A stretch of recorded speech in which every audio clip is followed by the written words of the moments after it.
The big red machine is here! Woo! Get stealing, woo! Wheeling dealing, limousine riding, jet flying, son of a gun! From the past. I am a real American.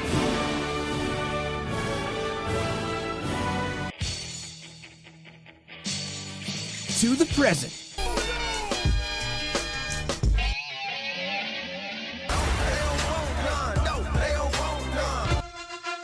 And the future.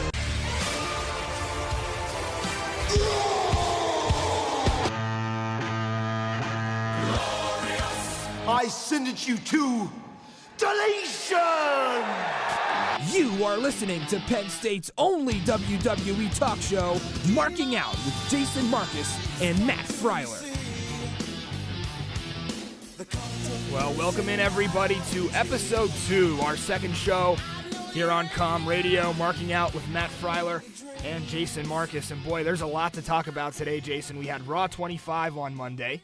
We had SmackDown Live on Tuesday. We have NXT tonight, the Royal Rumble on Sunday. And outside of that, the rumor mill is packed with some dirt on some WWE superstars. So we're going to jump right into this. I want to ask you first, because we watched this show together. What are your overall thoughts of the 25th anniversary of Monday Night Raw?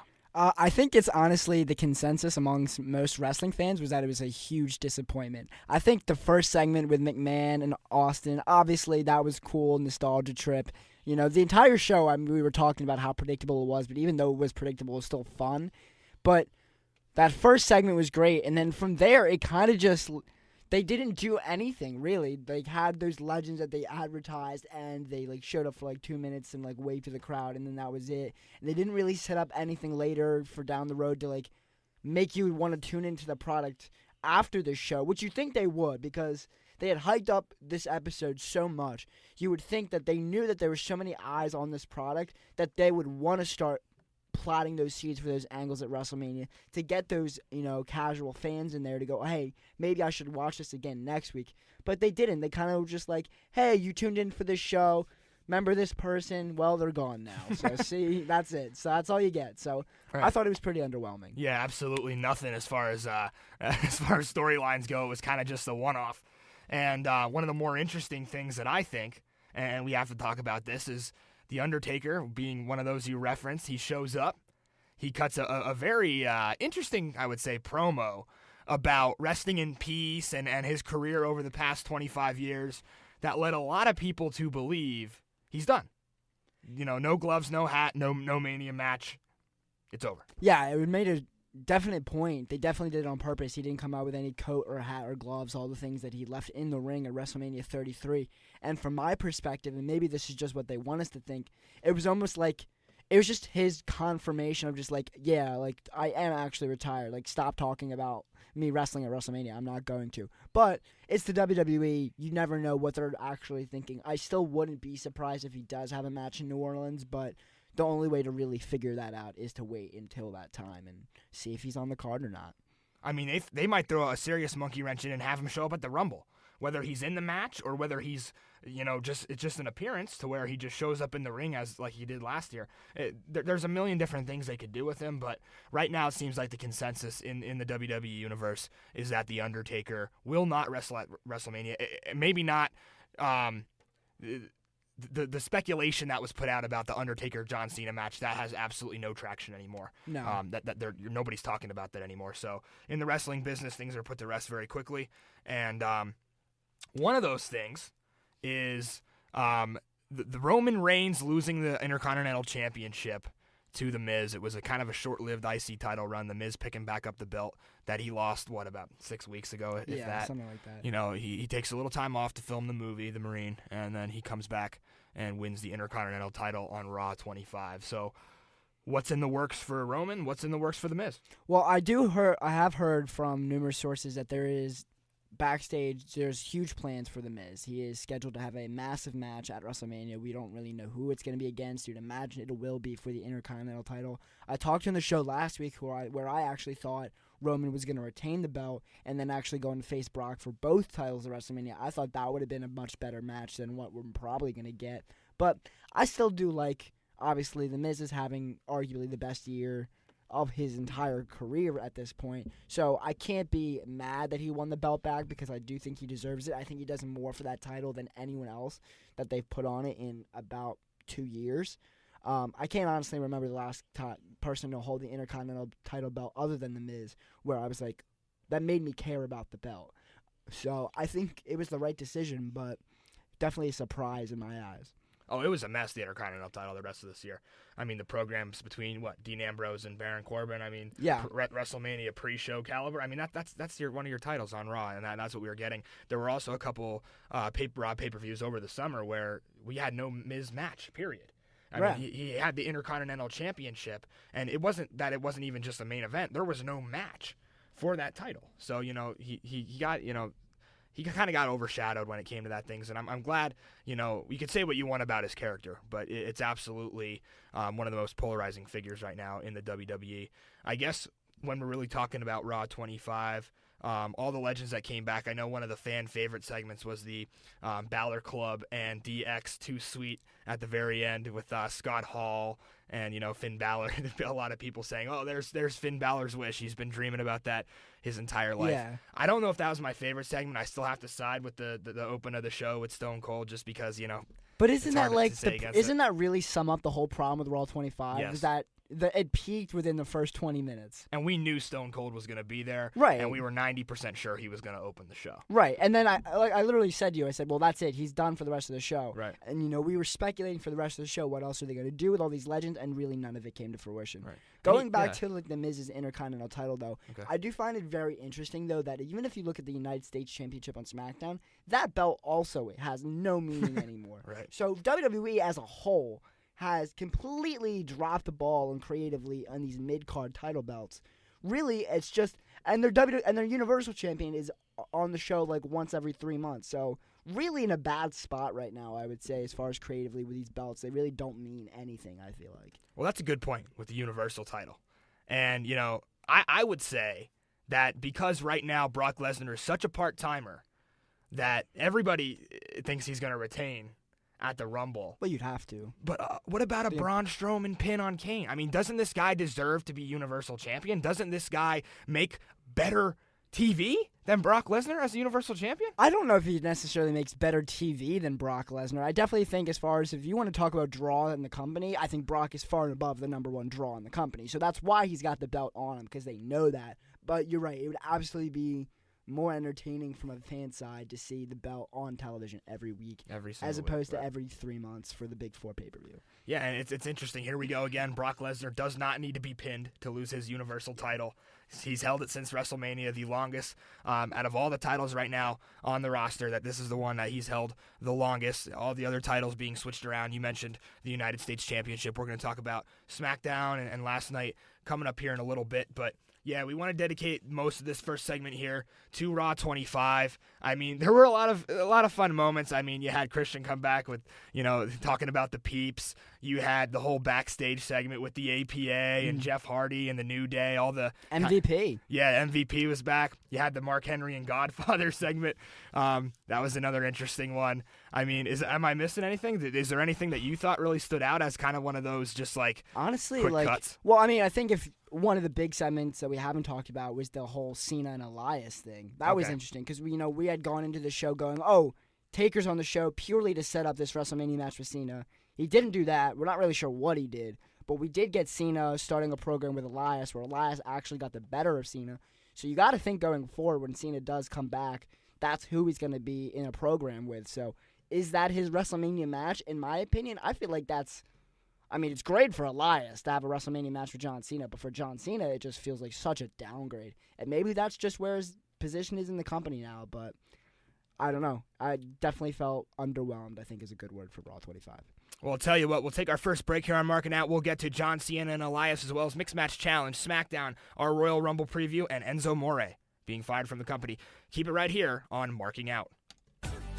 Hi, I'm Isabella. And I'm Laura, and we are the co-hosts of Ellas Llegaron, the first Hispanic talk show here at Penn State. Tune in for the best Latin music every Monday at 4:30 p.m. Don't miss it. Dime qué tengo que hacer para rescatarte, para enamorarte. Yeah, yeah. Olvida el mal. Soy el tequila y tú la sal. Baby, dame una señal y aquí estaré. Yeah. Having difficulty understanding your professor or textbook? Omega Notes is here to help.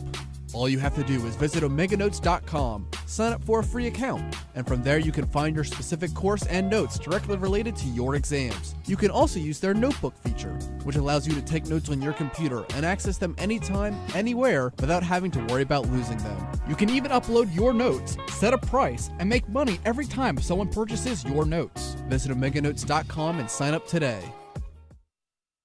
Mike Lang here reminding you it's hockey season, and Lions Pride has everything Penn State for every Penn Stater. Oh, hallelujah, Hollywood. They have a wide selection of hockey hats, t-shirts, jerseys, and hoodies. Lions Pride is your one-stop Penn State shop for the Nittany Lion hockey fan in your family. Get in the fast lane, Grandma, and stop by our store at 112 East College Avenue before or after the games at Bakuto Arena, or shop online 24/7 at lions-pride.com. Lions Pride, everything Penn State for every Penn Stater.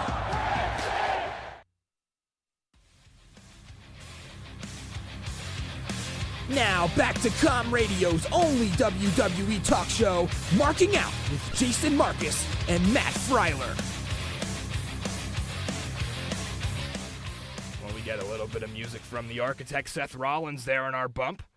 Interesting, his Raw 25 segment as he'll defend the Raw Tag Team titles with Jason Jordan coming up here at the Royal Rumble, but we're going to switch brands for now. We're going to talk a little bit about SmackDown Live and the Mixed Match Challenge.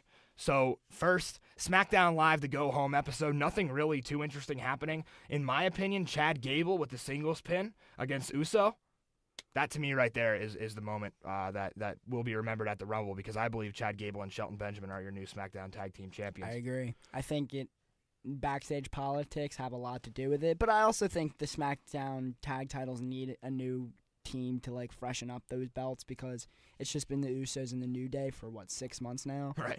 So definitely need a new team in there to like freshen up that division. So I'm excited. I hope they win. 2 out of 3 falls? Should be a very good match. Yeah. Like, as from a pure wrestling standpoint, that honestly could steal the show. Right. But other than that, not really too much going on here in SmackDown, and unfortunately that's really been the case for months now. Yeah. You remember back in the summer there was a point where SmackDown was considered the superior brand overall, and now it's like, do people even watch SmackDown anymore? It's disappointing. It's like, here's your SmackDown main event. If you don't watch SmackDown, you're not missing anything, because here's your main event every week. We pair either 2 or 3 faces against 2 or 3 heels that have absolutely nothing to do with each other, and that's your main event. Yeah. Every single week. Unless it's something to do with Kevin Owens and Sami Zayn, which is a good program right now, I would say. It's probably keeping the show alive, honestly, at this point. But last night, Bobby Roode and the New Day against Jinder Mahal and Rusev Day. Yeah. So like, why were even Bobby Roode and the New Day together? Right. Like, they were just like, well, we have these 6 guys that we're not doing anything with, so let them fight. Not just 6. I mean, what's Baron Corbin doing? Absolutely nothing. What's Shinsuke Nakamura doing? Absolutely nothing. What's Randy Orton They're doing? almost just waiting for the Rumble so they can actually just... They literally have nothing going on right now. They're literally just waiting for after the Rumble so they can start their program to WrestleMania. It's like the purgatory of wrestling right now. I've seen absolutely nothing out of those 3 at all. I mean, right now, like we said, really the only notable thing on SmackDown right now are I'd say the tag titles, and then also you have your Kevin Owens and Sami Zayn program with AJ Styles right now, which I'm pretty sure we all know how that's going to go come the Royal Rumble. We'll have to see. But, you know, you'd assume Styles retains that belt, right? And he's the most over guy in the entire company. He's the only person worth watching on SmackDown Live, in my opinion. Like, if AJ Styles isn't on that show, what is happening right now? Well, you know me. I'm a huge Bobby Roode mark. That's true. So I got to go and say I'm glad Bobby Roode is the United States champion right now. I agree. But there is something there for him. It's just we need Dolph Ziggler back for that storyline to keep going. So, you know, whether they will continue this absence and just kind of wait and not bring Dolph Ziggler back at the Rumble and just build this even more with just Bobby Roode, just maybe an open challenge like they used to do with AJ Styles, where, you'll get some young talent out, maybe like Ty Dillinger or something like that. Yeah. We'll have a bout with Bobby Roode. But, until you get Dolph Ziggler back and him to answer why he dropped that belt, you have nothing for the It's US so title. unfortunate, though, because SmackDown, if you look at it from just a pure roster standpoint, they should be the superior show. Because they've got so much talent on that show, but the creative side is just doing absolutely nothing with them. Right. Which is so unfortunate, and it's got to be frustrating from their perspective. You got Randy Orton and Shinsuke Nakamura and Baron Corbin and Bobby Roode and Ty Dillinger and all these, and AJ Styles and Kevin Owens, and they're not doing anything. Right. Yeah, another interesting one is Luke Harper and Eric Rowan. What will be in the cards for them as the Bludgeon Brothers, repackaged a couple of months ago, been squashing everybody from local talent to Brazongo to the Hype Bros. So they haven't really got their match yet. I think they wrestled the Ascension as well, but they haven't really gotten to the Usos, the New Day, or Shelton Benjamin. I'd imagine if Benjamin and Gable win the tag titles, their next program after that is probably with Harper and Rowan. Right. All right. So too much about literally. Right. Let's move on. I mean, it's not that interesting. So on to the mixed match challenge, and this was kind of 45,000 viewers last night compared to 130,000 for Finn Balor, Sasha Banks' win.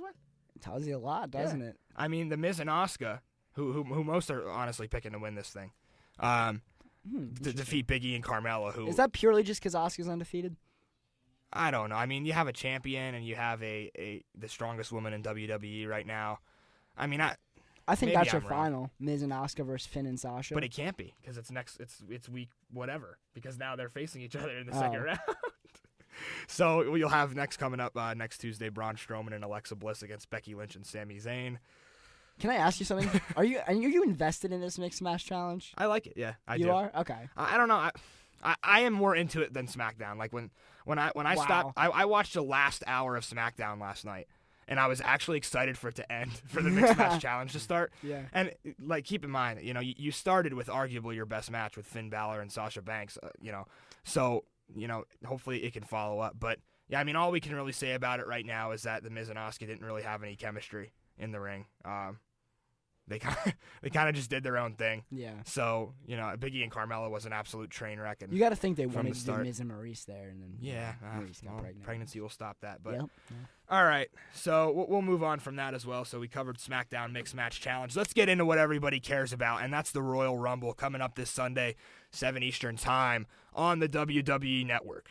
And I'll start with this question for you, Jason. Okay. Who was your pick to win the 2018 Royal Rumble? Oh, we're going right into it. We're gonna, and then we're gonna talk. We're gonna build from there. But I want to know right off the bat who you have to win the Royal Rumble, and just give me one. Just give me one for now.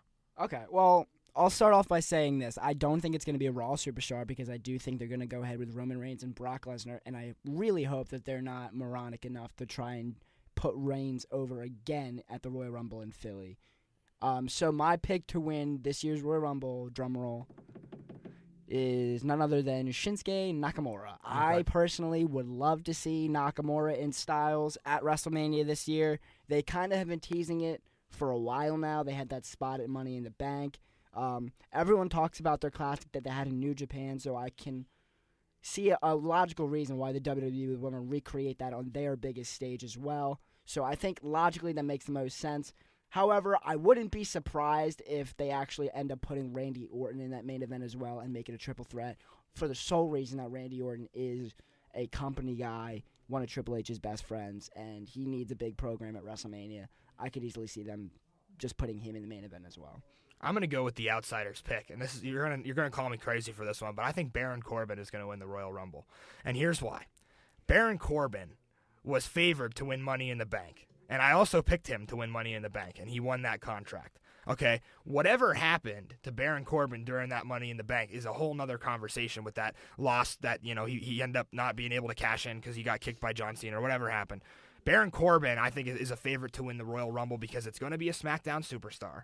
Okay, it's not Kevin Owens, it's not Sami Zayn, it's not AJ Styles. So you go outside of those guys, it's not Bobby Roode either. So you go outside of those guys, and who do you really have to pick from besides Shinsuke Randy, who you covered? And I'll go on the contrary, and I'll say Baron Corbin.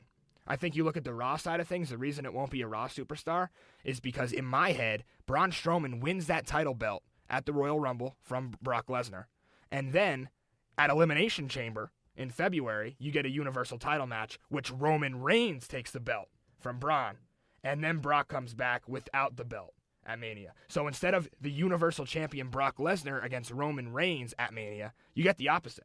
You get the Universal Champion Roman Reigns against Brock Lesnar. That's my weird theory, but we're going to dive more into that when we come back from the break. This is Marking Out with Jason Marcus and Matt Freiler on Com Radio. Stick right here. They do have a timeout. Decide not to use it. Curry, way downtown. Bang! Bang! Oh, what a shot from Curry! Just can't get enough of the NBA? Well, we've got you covered. Tune in every Wednesday from 2 to 3 on Penn State's Com Radio as hosts Dylan Huberman, Jordan Calvoin, and Tyler King break down all the latest action from your favorite teams.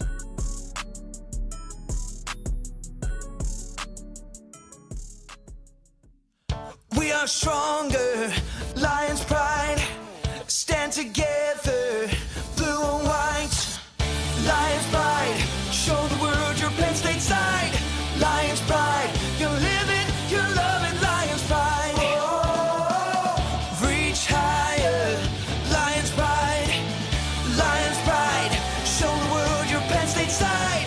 Lions pride, you live it, you love it, Lions pride. Having difficulty understanding your professor or textbook? Omega Notes is here to help.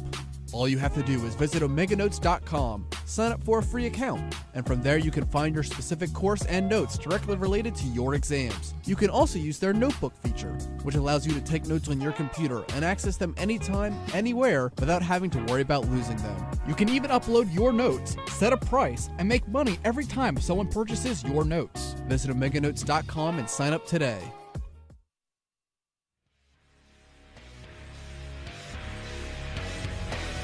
Now, back to Com Radio's only WWE talk show, Marking Out with Jason Marcus and Matt Freiler. All right, back here on Marking Out with Jason Marcus and Matt Freiler here on Com Radio. We have a lot to get to, but we want to introduce a new segment real quick.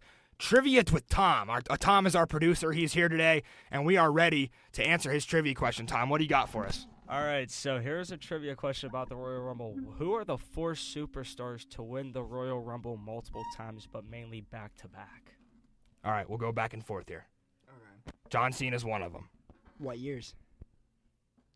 Wait, you're saying back-to-back? Yeah. No, there's only been 2 superstars to win it back-to-back, but there's been 4 superstars to win multiple times. Okay, so back-to-back, I'll name one of them is Shawn Michaels. Right. What years? Shawn Michaels was 1995 and 96? Yep. Yeah. Okay. Okay, so then the other one to win back-to-back was Stone Cold Steve Austin in 97 and 98. Yeah. I believe so. Yeah. Nobody else is back-to-back. Yeah, but yes, there's one more. There is? Yes.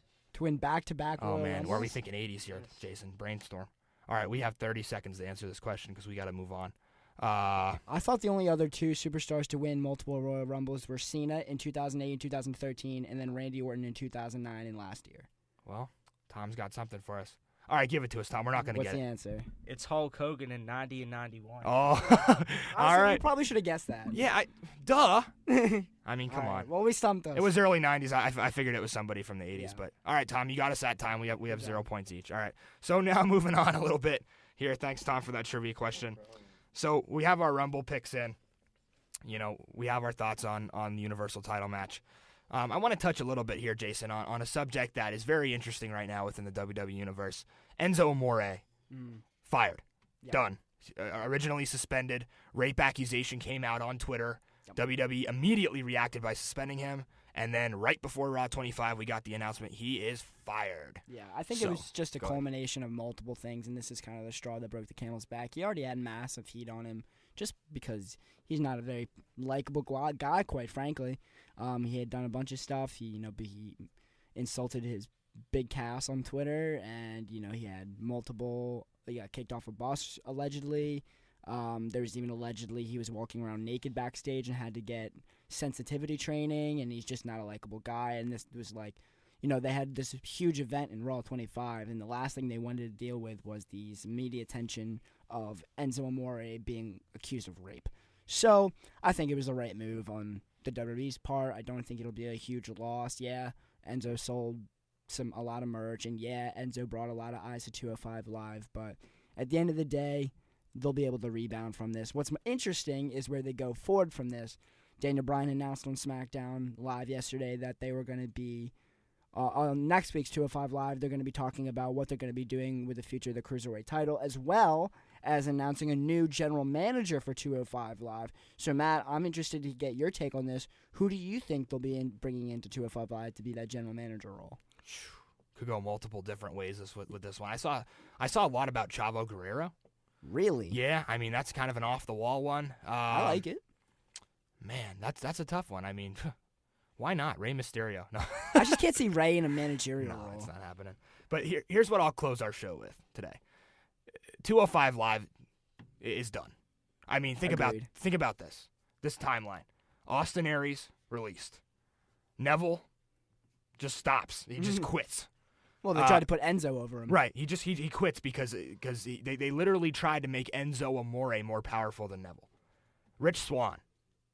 Fired or suspended? One of them? We don't know. He's not down the right. He's not with the company right now. Right. So here's 4 cruiserweights right here. I mean, and then the 4 most popular ones. Right. What's Kalisto doing? So we'll leave it at that. You know, we don't think 205 Live is headed in a very good direction, and it might be nearing its end. But we want everybody to know you can tune into the Royal Rumble on the WWE Network, 7 Eastern Time on Sunday. That's going to do it here for Marking Out with Jason Marcus and Matt Freiler. We'll see you next week.